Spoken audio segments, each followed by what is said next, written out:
A proposito di Renato e di Serenella, vi voglio fare una dedica con il cuore, due persone meravigliose che spendono per me, ma non solamente per me, per tutti i musicisti, per tutti coloro che calcano i palchi, per tutti coloro che ci mettono l'impegno per fare questo lavoro, sempre delle belle parole.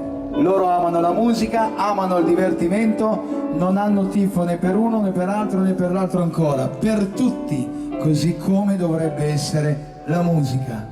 L'eco del cuore, per voi e per tutto il pubblico. Grande Marco! Michael!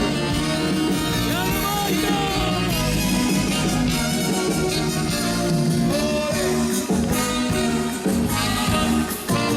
Canzone di sto cuore appassionato che sostiene per lei tutte le pene, fai sentire col canto americano sta fiamma che mi brucia nelle vene e che per lei soltanto io ne soffro e canto nell'aria dolce e tenera, insieme col profumo d'ogni fiore, porta la nota limpida con l'eco del suo cuore, che dice con la voce d'incantesimo, amore, amore, amore.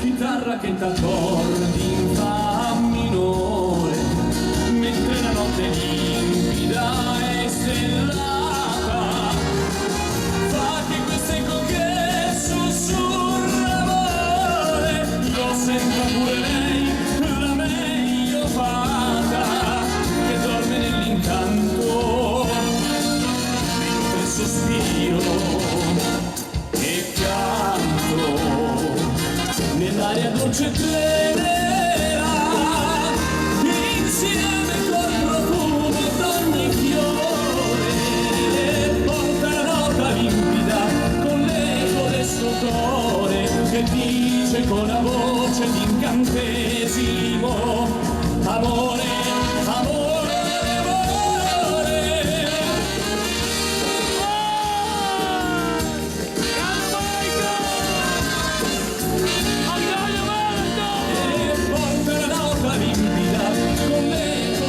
Cuore che dice con la voce d'incantesimo, amore, amore.